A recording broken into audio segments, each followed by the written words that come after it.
धन कैसे करें? क्या उस समय खेत में पानी रखना चाहिए या नहीं? ये एक ऐसा सवाल है जिसका सही जवाब आपकी फसल की पैदावार को काफी हद तक बढ़ा या घटा सकता है।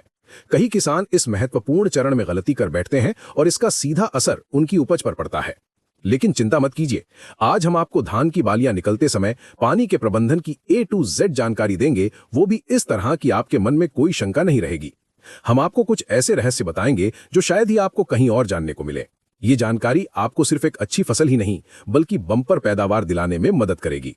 इसलिए इस वीडियो को अंत तक जरूर देखिएगा, क्योंकि इसमें ऐसी कई बातें हैं जो आपको चौंका सकती हैं और आपके सोचने का तरीका बदल सकती हैं।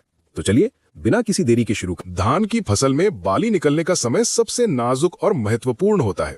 इस समय पौधे को सही मात्रा में नमी और पोषण की आवश्यकता होती है ताकि दाने अच्छी तरह से भर सकें। अगर इस समय पानी की कमी हो जाती है तो दाने छोटे और हल्के रह सकते हैं, जिससे आपकी कुल उपज पे नकारात्मक प्रभाव पड़ेगा। वहीं अगर पानी बहुत ज्यादा हो जाता है तो भी कई तरह की समस्याएं पैदा हो सकती हैं, जैसे कि पौधों का गिरना यानी लॉजिंग या फंगल रोगों का खतरा बढ़ना। इसलिए इस अवस्था में पानी का सही संतुलन बनाए रखना। आमतौर पर जब धान में बालियां निकलना शुरू होती हैं, तो पौधों को लगातार नमी की आवश्यकता होती है। इस समय खेत में 2 से 3 सेंटीमीटर पानी बनाए रखना आदर्श माना जाता है। ये पानी न केवल पौधों को आवश्यक नमी प्रदान करता है, बल्कि मिट्टी के तापमान को नियंत्रित करने और पोषक तत्वों की उपलब्धता को बनाए रखने में भी मदद करता है। लेकिन क्या ये हमेशा सही होता है? क्या हर स्थिति में यही तरीका अपनाना चाहिए? यहीं पर आती है सस्पेंस की बात, क्योंकि कई बार सामान्य नियम काम नहीं आते और हमें कुछ खास। अब आप सोच रहे होंगे कि अगर पानी रखना इतना ही जरूरी है तो इसमें सस्पेंस क्या है? सस्पेंस ये है कि धान की अलग अलग किस्में और अलग अलग मिट्टी की स्थितियां पानी की आवश्यकता को बदल सकती हैं। कुछ किस्में पानी के प्रति अधिक संवेदनशील होती हैं, जबकि कुछ अन्य कम। इसके अलावा मौसम की स्थिति भी एक महत्वपूर्ण भूमिका निभाती है। अगर मौसम बहुत गर्म और शुष्क है तो पानी की आवश्यकता बढ़ जाती है, जबकि ठंडे और नम मौसम में। एक और महत्वपूर्ण बात जिस पर अक्सर ध्यान नहीं दिया जाता, वो है खेत की जल निकासी व्यवस्था।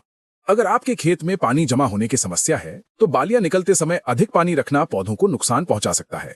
ऐसे में जड़ों को पर्याप्त ऑक्सीजन नहीं मिल पाती, जिससे उनकी कार्यप्रणाली प्रभावित होती है और वे पोषक तत्वों को ठीक से अवशोषित नहीं कर पाते। इसका परिणाम होता है कमजोर दाने और कम उपज। अब आते हैं उस मुख्य बिंदु पर जो आपको चौंका सकता है। कई किसान ये मानते हैं कि बाली निकलने के बाद कटाई से कुछ दिन पहले तक खेत में पानी बनाए रखना चाहिए, लेकिन यह हमेशा सच नहीं होता। कुछ अध्ययनों से पता चला है कि धान की फसल में दाना भरने की अवस्था यानी ग्रेन फिलिंग स्टेज के अंत में खेत से पानी निकाल देना फायदेमंद हो सकता है। इससे मिट्टी को सूखने का मौका मिलता है, जिससे कटाई में आसानी होती है और मशीनरी के उपयोग में भी सुविधा रहती है। इसके अलावा यह कुछ फंगल रोगों के प्रकोप को कम करने में भी मदद कर सकता है। लेकिन यहां एक बड़ा अगर है। अगर आप ऐसा गलत समय पर करते हैं तो आपकी पूरी मेहनत। तो फिर सही समय क्या है? ये एक ऐसा सवाल है जिसका जवाब जानने के लिए आपको कुछ बातों का बारीकी से अध्ययन करना होगा। फसल की अवस्था, मिट्टी का प्रकार और स्थानीय मौसम की स्थिति, इन सभी को ध्यान में रखकर ही आप एक सही निर्णय ले सकते हैं। हम आपको एक ऐसा संकेत बताएंगे जो आपको ये समझने में मदद करेगा कि खेत से पानी कब निकालना है और कब नहीं। ये संकेत इतना महत्वपूर्ण है कि अगर आप इसे समझ लेते हैं तो आप अपनी उपज में आश्चर्य। अक्सर किसान बालियां निकलने के बाद सिर्फ पानी की मात्रा पर ध्यान देते हैं, लेकिन पानी की गुणवत्ता भी उतनी ही महत्वपूर्ण होती है। खारे पानी या दूषित पानी का उपयोग करने से फसल को नुकसान हो सकता है। ये जड़ों की वृद्धि को बाधित कर सकता है और पोषक तत्वों के अवशोषण को कम कर सकता है। इसलिए सिंचाई के लिए हमेशा साफ और मीठे पानी का उपयोग करने का प्रयास करें। अब हम आपको एक ऐसा रहस्य बताने जा रहे हैं जो आपकी धान की खेती के अनुभव को पूरी तरह से बदल सकता है। क्या आप जानते हैं कि बाली निकलने के बाद पानी का प्रबंधन करते समय एक ऐसी तकनीक है जिसका उपयोग करके आप न केवल पानी बचा सकते हैं बल्कि अपनी उपज भी बढ़ा सकते हैं? ये तकनीक वैकल्पिक वेटिंग एंड ड्राइंग यानी कि AWD कहलाती है। इसमें खेत को कुछ समय के लिए सूखा रखा जाता है और फिर से पानी से भरा जाता है। ये तकनीक जड़ों को ऑक्सीजन प्राप्त करने में मदद करती है, जिससे वे अधिक सक्रिय होती हैं और पोषक तत्वों का बेहतर उपयोग कर पाती हैं। लेकिन ये तकनीक कैसे काम करती है और इसे सही तरीके से कब और कैसे अपनाना चाहिए, ये जानना बेहद जरूरी है, क्योंकि गलत तरीके से इसका उपयोग करने से अक्सर किसान बालियां निकलने के बाद सिर्फ पानी की मात्रा पर ध्यान देते हैं, लेकिन पानी की गुणवत्ता भी उतनी ही महत्वपूर्ण होती है। खारे पानी या दूषित पानी का उपयोग करने से फसल को नुकसान हो सकता है। ये जड़ों की वृद्धि को बाधित कर सकता है और पोषक तत्वों के अवशोषण को कम कर सकता है। इसलिए सिंचाई के लिए हमेशा साफ और मीठे पानी का उपयोग करने का प्रयास करें। अब हम आपको एक ऐसा रहस्य बताने जा रहे हैं जो आपकी धान की खेती के अनुभव को पूरी तरह से बदल सकता है।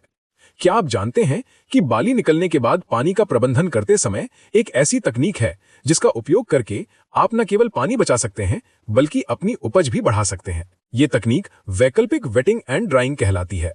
इसमें खेत को कुछ समय के लिए सूखा रखा जाता है और फिर से पानी से भरा जाता है। ये तकनीक जड़ों को ऑक्सीजन प्राप्त करने में मदद करती है, जिससे वे अधिक सक्रिय होती हैं और पोषक तत्वों का बेहतर उपयोग कर पाती हैं। लेकिन ये तकनीक कैसे काम करती है और इसे सही तरीके से कब और कैसे अपनाना चाहिए, ये जानना बेहद जरूरी है, क्योंकि गलत तरीके से इसका उपयोग करने से नुकसान भी हो सकता है।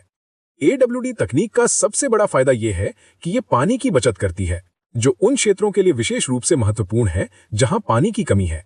इसके अलावा ये ग्रीन हाउस गैसों के उत्सर्जन को कम करने में भी मदद करती है, जिससे ये पर्यावरण के अनुकूल विकल्प बन जाता है। लेकिन इस तकनीक को अपनाने से पहले आपको अपनी मिट्टी के प्रकार और फसल की विशेष आवश्यकताओं को समझना होगा। एक पर्च्ड वाटर ट्यूब का उपयोग करके आप खेत में पानी के स्तर की निगरानी कर सकते हैं और ये तय कर सकते हैं कि कब पानी देना है और कब नहीं। ये एक सरल उपकरण है जो आपको सही समय पर सही निर्णय लेने में। अब सवाल ये उठता है कि बाली निकलने के बाद जब दाने भर रहे हों, तब क्या खेत को पूरी तरह से सुखा देना चाहिए? कुछ किसान ऐसा करते हैं ये सोचकर कि इससे दाने जल्दी पकेंगे, लेकिन ये एक बहुत बड़ी गलती हो सकती है, खासकर अगर मौसम गर्म और शुष्क हो। अगर खेत को बहुत जल्दी सुखा दिया जाता है तो दाने पूरी तरह से भर नहीं पाते और सिकुड़ जाते हैं, जिससे उपज में भारी कमी आती है। इसलिए इस अवस्था में खेत में हल्की नमी बनाए रखना आवश्यक है, लेकिन अधिक पानी नहीं। तो फिर सही संतुलन कैसे बनाएं? इसका जवाब है सावधानी पूर्वक निगरानी और अनुभव। अपनी फसल को ध्यान से देखें, मिट्टी की नमी की जांच करें और मौसम की स्थिति पर नजर रखें। जब लगभग 80% दाने दूधिया अवस्था, मिल्की स्टेज से सख्त अवस्था, हार्ड डो स्टेज में बदल जाएं, तब आप धीरे धीरे खेत से पानी निकालना शुरू कर सकते हैं, लेकिन पूरी तरह से सूखने ना दें। हल्की नमी बनाए रखें जब तक कि दाने पूरी तरह से पक ना जाएं। अब एक और महत्वपूर्ण बात, क्या आपको पता है कि बालियां निकलने के समय पोषक तत्वों का प्रबंधन भी पानी जितना ही महत्वपूर्ण है? अगर इस समय पौधे को पर्याप्त पोटेशियम और फास्फोरस नहीं मिलता है तो दाने अच्छी तरह से नहीं भर पाते, भले ही पानी का प्रबंधन सही क्यों ना हो। पोटेशियम दानों को भरने और उनकी गुणवत्ता में सुधार करने में महत्वपूर्ण भूमिका निभाता है, इसलिए इस अवस्था में पोषक तत्वों की कमी ना होने दें। सही समय पर सही खाद का प्रयोग आपकी उपज को कई गुना बढ़ा सकता है। अब आप सोच रहे होंगे कि इन सभी बातों को ध्यान में रखते हुए सबसे अच्छी रणनीति क्या है? सबसे अच्छी रणनीति ये है कि आप अपनी फसल की जरूरतों को समझें और उसके अनुसार पानी का प्रबंधन करें। एक सामान्य नियम के तौर पर बाली निकलने से लेकर दाना भरने की शुरुआती अवस्था तक खेत में 2 से 3 सेंटीमीटर पानी बनाए रखें। फिर जब दाने सख्त होने लगे, लगभग 80% दाने, तो धीरे धीरे खेत से पानी निकालना शुरू करें, लेकिन पूरी तरह से सूखने ना दें। हल्की नमी बनाए रखें जब तक कि दाने पूरी तरह से पक न जाएं। कटाई से लगभग 7 से 10 दिन पहले खेत को पूरी तरह से सुखा देना चाहिए ताकि कटाई में आसानी हो। एक और अंतिम रहस्य जो आपको जानना चाहिए, क्या आप जानते हैं कि पानी के प्रबंधन का सीधा संबंध कीटों और बीमारियों से भी है? अगर खेत में बहुत ज्यादा पानी जमा रहता है तो ये ब्राउन प्लांट हॉपर जैसे कीटों और ब्लास्ट जैसी फंगल बीमारियों के लिए अनुकूल वातावरण बना सकता है। वहीं अगर खेत बहुत सूखा रहता है तो भी कुछ कीट और बीमारियां पनप सकती हैं। इसलिए पानी का सही प्रबंधन न केवल उपज बढ़ाता है बल्कि आपकी फसल को कीटों और बीमारियों से भी बचाता है। तो देखा आपने, धान में बाली निकलते समय पानी का प्रबंधन कितना जटिल और महत्वपूर्ण है। ये सिर्फ पानी डालने या ना डालने का सवाल नहीं है, बल्कि सही समय पर सही मात्रा में पानी देने और निकालने का सवाल है। उम्मीद है कि इस वीडियो में दी गई जानकारी आपके लिए बहुत उपयोगी साबित होगी और आप अपनी धान की फसल से बम्पर पैदावार प्राप्त कर पाएंगे। अगर आपको ये जानकारी पसंद आई हो और आपने इससे कुछ नया सीखा हो तो कृपया इस वीडियो को लाइक करें और हमारे चैनल को सब्सक्राइब करना ना भूलें। आपके लाइक और सब्सक्रिप्शन हमें और भी उपयोगी जानकारी आप तक पहुंचाने के लिए प्रेरित करते हैं। और हाँ, बेल आइकन को भी दबा दें ताकि आप हमारे आने वाले किसी भी महत्वपूर्ण वीडियो को मिस ना करें। आपके सवालों और सुझावों का हमें हमेशा इंतजार रहेगा, इसलिए कमेंट बॉक्स में अपनी राय जरूर दें। मिलते हैं अगले वीडियो में।